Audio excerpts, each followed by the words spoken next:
Pregame.com. We got Sunday morning football, 10 a.m. Pacific, 1 o'clock Eastern time, the matchup between the Seattle Seahawks and the Falcons from Atlanta's Georgia Dome.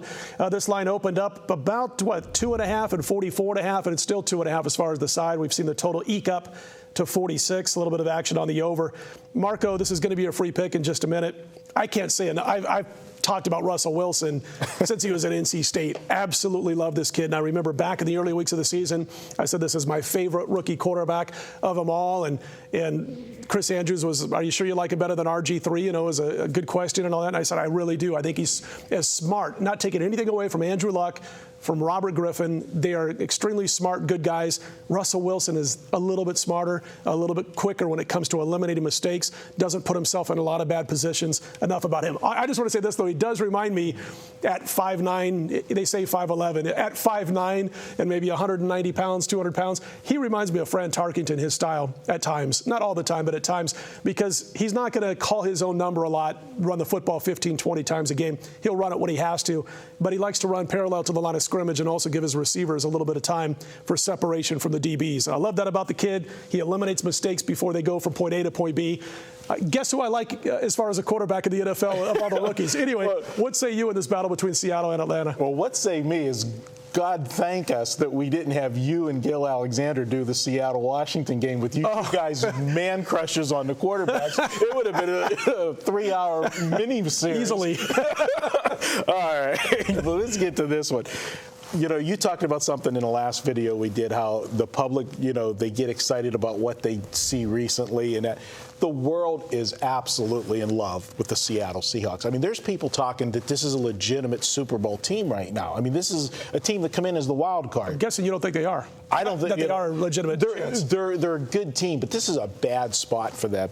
Everybody's pointing out they've won 6 in a row, and they like this defense, and yeah, they got a great defense. But I'm going to point out that in the 6 wins in a row that they had here, they only beat 2 playoff teams, and that was San Francisco the week after they played New England, which we said was a very bad spot for San Francisco, and then they beat Washington last week. And I'll talk a little bit more about the Washington game in my close.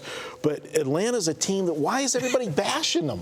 This is a 13-3 team that nobody gives them any love. And I know you've talked about it on, you know, First Preview Show all season long. You know, everybody, you know, nobody likes Seattle. They want, or Atlanta. They want to, you know, drop them in the rankings. Matt Ryan's 33-6 in his career at home. They're laying 2.5. I don't know. This is either a gift or. I was just going to say, doesn't this make you go, they're only 2.5? You know, but if it wasn't such a love fest for Seattle, right. I understand. I would be there. All that talk about Russell Wilson. And I am going to point out, though, that his home road dichotomy was pretty serious. I mean, 17-2 touchdown to INT ratio at home, 9-8 on the road. And for all the running ability that he has and scramble ability and getting away, he was sacked 5 times last week against the Washington Redskins, Brian. Well, the first thing I want to touch on is Marco's going to talk about something a little later in his close. I don't want to think of the alternative. I saw you grinning. Chuckle when he said, I started grinning. Couldn't pass it up, but yeah, you know, I don't want to hear anybody talk about Seattle being a team you play on at home and against on the road. It's a different team. I mean, the last 2 years, they've been 10-7 against the spread on the road. They're a good road team. And Seattle has the worst travel of anybody in the entire NFL. They are the worst spot, especially in the division they're in. They've got a lot of travel. So I've been really impressed by the way Seattle's played on the road. But once again, we talk about what we've seen lately. You got the hottest team in the league coming into Atlanta, and Atlanta's just very good at home. And all season long, people have talked about Atlanta. They're not as good as their record. They're not as good as their record. They're not as good as their record. But you pointed out what Seattle has done against playoff teams this year. What has Atlanta done?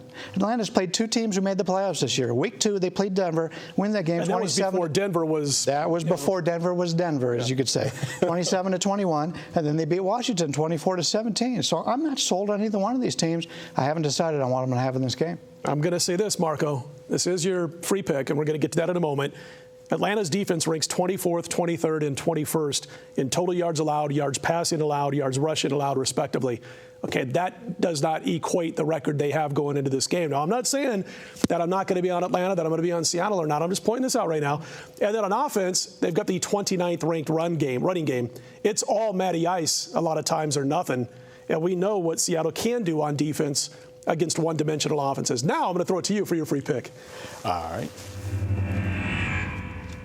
All right, guys, we're going to go with the Atlanta Falcons here. I know Seattle is the flavor of the week right now, but I'm not going to buy into it. One of the things I'm going to point out, yeah, Bryan said, the home and road dichotomy, but it's not the same team. But the one thing that is the same, they're playing the second week in a row on the road. This is a huge negative for them. They are traveling to the East Coast 2 weeks in a row. Last week, it didn't bother them being a. Did they come home, by the way, and go back, or did they stay? They did go back. Okay. All right. So that's a great point, because a lot of times we saw it with the 49ers this year when they played back-to-back weeks on the road. They stayed in Youngstown, not to have that travel. Well, last week it wasn't an issue for Seattle, because if you remember, they played the late game on Sunday. That game started at 4:30. So for their body clocks, it was a normal starting time. Can I just point this out one final time since we're in the playoffs? It doesn't matter. And when it's this West Coast team, it does matter, because the second time they play on the road, 37-17 against the spread. Second time they play on the East Coast, if it's 2 weeks in a row, 37-17 against the spread from 1980 through 2009. Now, they've played each other, the West Coast to East Coast teams over that time period, well over 500 times. Straight up, that East Coast team had a really nice record. It was about 50-50 against the spread. But again, when it came to the second time, because normally, I'm not saying there isn't this one, normally there's that line adjustment because people think, oh, it's a bad spot. So 37-17 might not mean as much in this game with a 2.5-point spread as it would in a regular season game. So I'm pointing that out, but I'm also saying it might not be as big of a deal. But it's still, I just feel going back and forth across the country in a playoff game where the other teams had 2 weeks to prepare. They were off to get rested. The other point that I'm going to bring out here is, let's not forget, last week, Seattle was down 14-0 right out of the chute. That game changed when RG3 took the bad step and re-aggravated the knee. He was not the same quarterback the rest of the game. My opinion, should have come out of the game. They had a 14-0 lead. They couldn't do anything offensive. I'm not saying Kirk Cousins would have done any better against this defense. I totally agree with you. I had the under in the game. I thought it was dead. And then so. But you got to have mobility. Right. And RG3 was playing on one leg, and it limited them. Let them get back in the game. And even with everything that they didn't do offensively, Washington, it took that fumble in the fourth quarter inside the 5-yard line to put Seattle over the top to make the game good. They're playing an Atlanta team. I just can't see them doing it 2 weeks in a row on the road.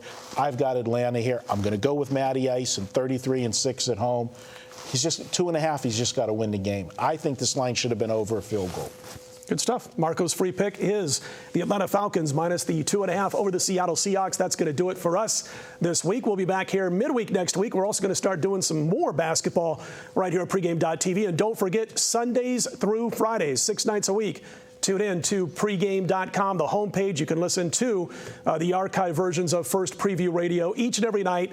All the guys participate. It's a lot of fun to do, and we talk about a lot of basketball and NFL all week long. And then, of course, next week right here for more pregame.tv from the other guys and from our panel. We'll see you next week.